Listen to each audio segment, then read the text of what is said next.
बिस्मिल्लाहिर्रहमानिर्रहीम, अस्सलाम वालेकुम, वेलकम टू द बीनर सलीम शो। सबसे बड़ी खबर यह है कि इमरान खान साहब ने हुकूमत को एक ऑफ़र कराई है। हुकूमत को ये ऑफ़र कराई गई है कि मुल्क के अंदर जो एक सिचुएशन क्रिएट हुई है जो कि इमरान खान साहब के बिल्कुल हक में नहीं जा रही है। इमरान खान साहब मजबूर हो गए अपना सॉफ्टवेयर अपडेट करने के लिए। तो जो ऑफ़र इमरान खान साहब ने कराई है वो ये कराई है हुकूमत को कि भाई आप इंक्वायरी करें, आप एक इंडिपेंडेंट इंक्वायरी बिठाएं और वो जो इंडिपेंडेंट इंक्वायरी है वो एक जुडिशल कमीशन होना चाहिए और जो जुडिशल कमीशन है वो सुप्रीम कोर्ट के जजेस पर बेस होना चाहिए। अब मेरी सादगी देखिए कि कप्तान क्या चाहते हैं, क्योंकि ये सादगी ही तो है।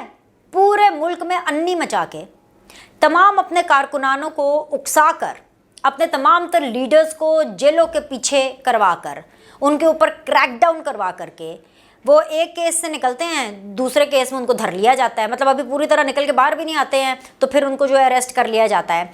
जो ख़वातीन हैं उनके हवाले से आखिरी इतलात आने तक एक फ़हरिस्त तैयार की गई है और ये फ़हरिस्त कोई 8-10 लोगों की नहीं है, कोई 300, 400, 500 ख़वातीन की एक लिस्ट है जिसके ऊपर गिरफ्तारियाँ होनी हैं। और बाय द टाइम ये मैं वीडियो रिकॉर्ड करा रही हूँ, क्या पता कि इनमें ख़वातीन के हवाले से गिरफ्तारियाँ भी शुरू हो गई हों। और ये ख़ास तौर पर ये वो लिस्टें हैं जो ख़वातीन पेश नज़र आएँ जिना हाउस में, उसके अंदर, उसके बाहर, उसके आसपास, कोर कमांडर लाहौर के घर में जिस दिन ये आग लग रही थी, जलाओ घिराव हो रहा था, उस दिन तो ख़वातीन ज़्यादा जो है वो एक्टिव नज़र आ रही थी, बल्कि मर्द हजरात को भी वो पंप कर रही थी कि चलो चलो चलो कोर कमांडर हाउस लाहौर चलते हैं, वहाँ चलो, वहाँ जा करके हम आग लगाते हैं।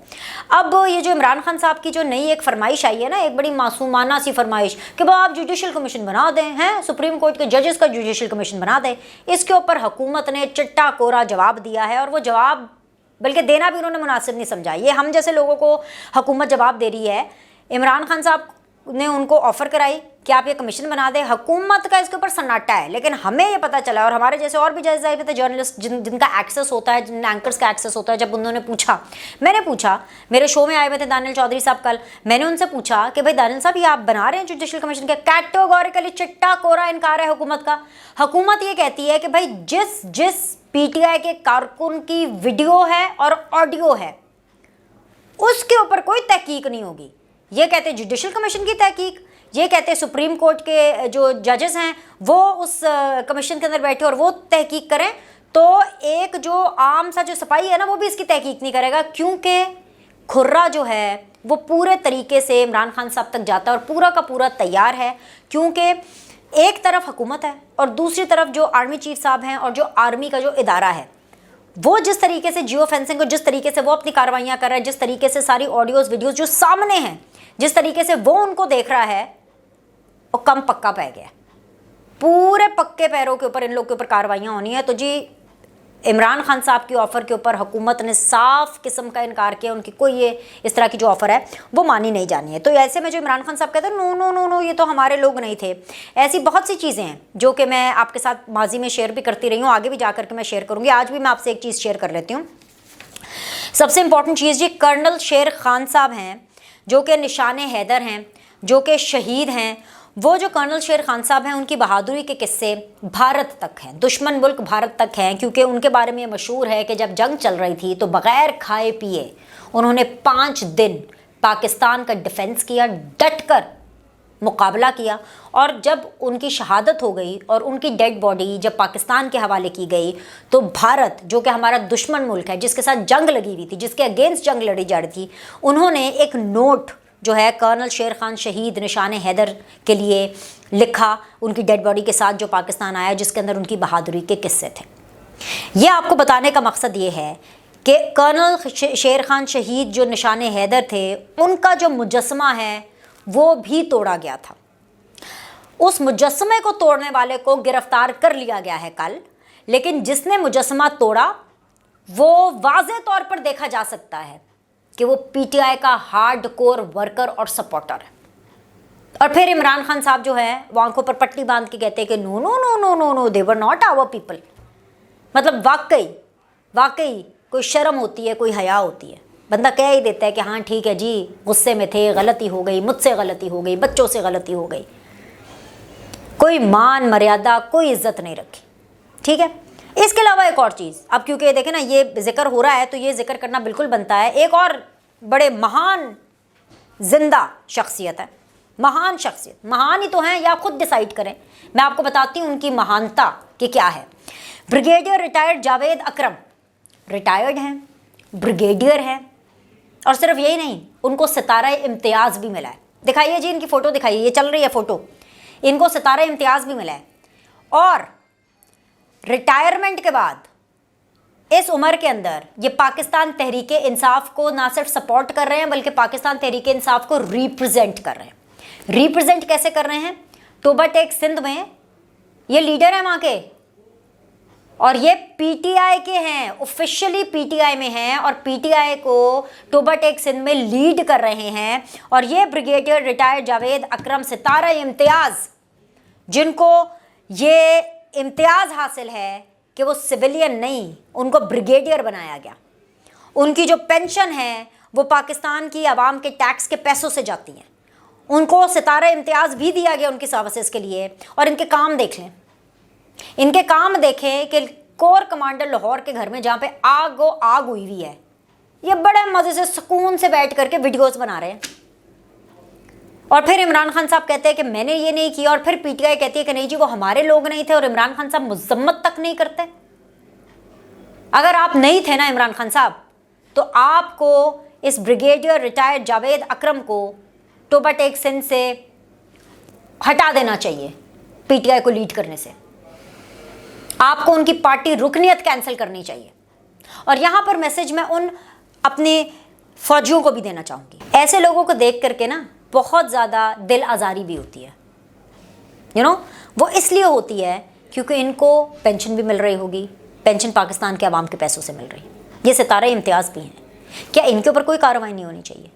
क्या इनसे सितारा इम्तियाज़ वापस नहीं लेना चाहिए? क्या आपको सितारा इम्तियाज़ आपकी अच्छी कारकर्दगी पर दिया गया था? आपको पेंशन दी जाती है क्योंकि आप रिटायर्ड ब्रिगेडियर हैं। You are not an ordinary man, you are trained to protect Pakistan. और ये है आपकी प्रोटेक्शन कि अगर आज आप किसी पॉलिटिकल पार्टी के साथ अफिलिएटेड हैं, उसका लीडर सही बोले गलत बोले, या उसके लीडर के इश्क के अंदर आप ये करेंगे, कोर कमांडर लाहौर के घर के अंदर जो आग लगी हुई है उसको आप इंजॉय करेंगे जैसे आप किसी पार्क में आए हुए हैं। ये दो एग्जाम्पल्स मैंने आपके साथ शेयर किए हैं कि ये 9 मई को ये सब कुछ होता रहा है, और पता नहीं और इतना सब कुछ हुआ है जो कि आहिस्ता आहिस्ता चीज़ें बाहर निकल रही हैं, सामने आ रही हैं। और ऐसे में जो इमरान खान साहब अपनी एक ज़िद पे और एक अना पे खड़े रहते हैं, ये बहुत मुश्किल है। अच्छा, ये तो है जी इमरान खान साहब की चीज़ें।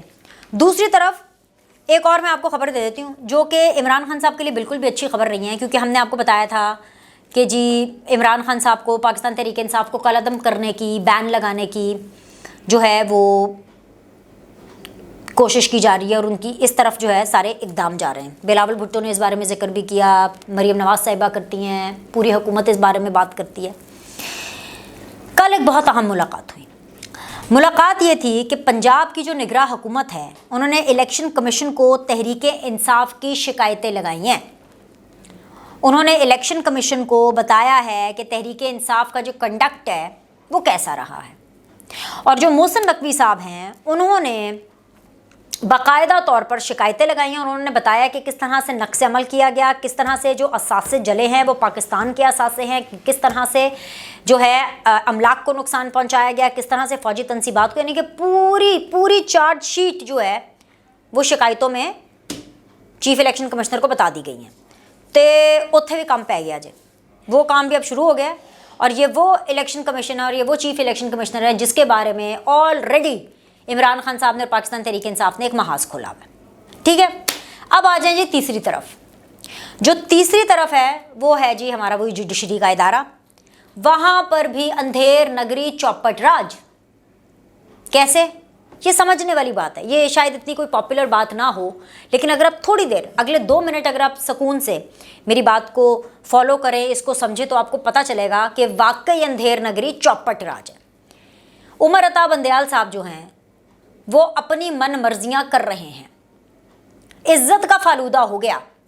सुप्रीम कोर्ट पर सवाल उठ गए, चीफ जस्टिस के मनसब पर सवाल उठ गए, लेकिन भाई इनकी हरकतें ठीक नहीं हुई। इन्होंने अपनी मन मर्जी, इन्होंने अपनी जो है मनमानी करनी जो है वो बाज नहीं की, बंद नहीं की अपनी मनमानी करना। अब क्या हुआ है, सुप्रीम कोर्ट में आइंदा हफ्ते के लिए कुछ समातें होनी है, उसके लिए बेंचेस बने। और जो बेंचेस बने हैं वो 7 बने हैं, 7 बेंचेस बने हैं। और जाहिर सी बात है, अब सुप्रीम कोर्ट में ये बेंचेस बने हैं तो उसमें सुप्रीम कोर्ट के जजेस ही होंगे। एक बहुत ही सीनियर जज हैं सुप्रीम कोर्ट के और बड़े दबंग किस्म के जज हैं। और उनकी वजह शोहरत ये भी है क्योंकि वो बहुत जल्दी, बल्कि बहुत जल्दी क्या, अगले 3 महीने के अंदर वो जो है चीफ जस्टिस ऑफ पाकिस्तान बन रहे हैं। मैं जस्टिस काजी फाइज ईसा साहब के बारे में बात कर रही हूँ। 7 बेंचेस बने सुप्रीम कोर्ट में आइंदा हफ्ते की केसेस की समाअत के लिए। और 7 बेंचेस के अंदर एक बेंच भी ऐसा नहीं है जिसमें जस्टिस काजी फाइज ईसा का नाम हो। उन जस्टिस काजी फाइज ईसा का जो कि ना सिर्फ सुप्रीम कोर्ट के एक सीनियर जज है बल्कि chief justice of Pakistan in waiting है। He is the next chief justice of Pakistan and he is the same Qazi Faez Isa साहब जिनको विक्टिमाइज किया गया, जिनको सियासत का निशाना बनाया गया इमरान खान ने, सिर्फ इसलिए क्योंकि उन्होंने जनरल फैज़ के अगेंस्ट एक फैसला दिया था। तो जनरल फैज़, जनरल बाजवा और इमरान खान ने मिलकर उनकी ज़िंदगी को अजीरन करने की कोशिश की, कामयाब नहीं हुए उसमें। और अभी भी काजी फाइज ईसा साहब जो हैं वो चैम्बर वर्क करेंगे, मतलब कि मुस्तकबिल का जो चीफ जस्टिस है वो चैम्बर वर्क करने में मसरूफ़ है। अब अगर आपने चैम्बर वर्क को समझना है तो वो मैं आपको आम ज़बान में ये समझा देती हूँ कि कोई सरकारी मुलाजिम है, अगर उसको सज़ा देनी होती है ना तो उसकी डिमोशन करनी होती है तो उसको OSD बना देते हैं, ठीक है, उसको कहीं दूर दूर इधर उधर फेंक देते हैं, उसका ट्रांसफ़र कहीं और कर देते हैं किसी छोटी जगह पे जहाँ पे उसको दिक्कत हो, जहाँ पे उसको मुश्किल हो। और इसी तरह अगर आपने किसी जज को अनइम्पॉर्टेंट फील कराना है और अगर आपने किसी को ये मैसेज देना है जुडिशरी के अंदर कि जी आपकी ज़रूरत नहीं है, यू आर नॉट नीडेड, या अगर आपने किसी से अपनी खुन्नस निकालनी है, अपना स्कोर सेटल करना है, अपने कंपटीशन को ख़त्म करना है, तो आप उसको चैम्बर वर्क पे लगा दो। भाई वो एक जज हैं, सीनियर जज हैं। सुप्रीम कोर्ट के जज के ऐसे ही बन जाते हैं, बड़ी मेहनत लगती है, बड़ी लगन लगती है। यहाँ पर वैसे एक बात है, पर्सनली एज अ पर्सन मैं काजी फाइज ईसा साहब की हिम्मत को मैं सलाम पेश करूँगी। पहले तो वो पूरे एक माफिया के अगेंस्ट, ना सिर्फ उन्होंने बल्कि उनकी बेगम ने भी डट कर केस लड़ा था, जो रेफरेंस एक 2 नंबर उनके अगेंस्ट फाइल किया हुआ था। दूसरी चीज़ ये कि यहाँ पर भी काजी फाइज ईसा साहब ने कहा मेरे को चैम्बर वर्क कराओ, मैनू बेंच च पाओ, मैनू बेंच च ना पाओ, मैं इधर ही हूँ, मैं कहीं नहीं जा रहा और मुझे जो काम दिया जाएगा मैं अपना काम जारी रखूँगा। ये एक स्पिरिट है, एक ये सीनियर जज की स्पिरिट है और एक वो सीनियर जज की जो इस वक्त सबसे बड़े मनसब पर है, फाइज उमर अता बंदयाल साहब। अब सीनियर तरीन जज जस्टिस काजी फाइज ईसा मुसलसल 6 हफ्तों से किसी भी बेंच का हिस्सा नहीं है। पिछले 6 हफ्तों से वैसे ही वो किसी बेंच का हिस्सा नहीं है। जो आगे 7 बेंचेस बने हैं उसमें भी किसी का हिस्सा नहीं है। तो मामे उन्होंने की करना है, छोले बेचन आए ने हो, वो कह रहे हैं ठीक है fine, I do my job, मुझे चैम्बर वर्क पे लगा, मैं चैम्बर वर्क। मतलब यहाँ तक जो है वो मामलात चल रहे हैं। आपको बताने का मकसद ये है कि इदारों के अंदर, फ़ौज का इदारा है उसने अपना एक डिसीजन लिया है, इसी तरह जुडिशरी का जो इदारा है उसने अपना एक डिसीजन लिया है। जुडिशरी के इदारे का डिसीजन क्या है, वो ओपन शट है भाई। जुडिशरी के अंदर, सुप्रीम कोर्ट के अंदर एक डिवाइड है। वो लोग नहीं बात समझते कि जो उमर अता बंदयाल साहब हैं वो एब्सोल्युटली पावर है या एब्सोल्युटली करेक्ट है, वहाँ डिवाइड है। सो पाकिस्तान के अंदर इस टाइम पर ये एक माहौल जो है वो बना हुआ है। और अगर आप यहाँ पर सिर्फ कुछ बड़े ओहदों पर बैठे हुए ऐसे लोगों के बारे में सुनेंगे, सोचेंगे, तो आपको समझ में आएगा कि ईगो, मनमानी बहुत गलत चीज़ होती है। अब जैसे ईगो के चक्कर के अंदर इमरान खान साहब ने अपनी पूरी पार्टी, इवन वो जवान पार्क के बाहर जो उनकी प्रोटेक्शन भी थी, उसको भी साबुटाज कर दिया। बस ये 2 जुमले नहीं बोलने कि हाँ ठीक है भाई कारकुनान से गलती हो गई या मजम्मत करता हूँ मैं, ये नहीं करना चाहिए था। और एंड पे जाते जाते मैं आपसे वो फाइनल बात कर लेती हूँ। इमरान खान साहब मजम्मत क्यों नहीं कर रहे? इमरान खान साहब इसलिए मजम्मत नहीं कर रहे क्योंकि अगर इमरान खान साहब मजम्मत करेंगे कि जलाओ, घिराओ, मुजस्मे तोड़ना, कोर कमांडर लाहौर के घर पर हमला करना, आग लगाना, ये सब गलत है, तो उनके अपने जो कारकुनान है वो इमरान खान के गले पड़ जाएंगे कि खान साहब आपने फिर हमसे करवाया क्यों?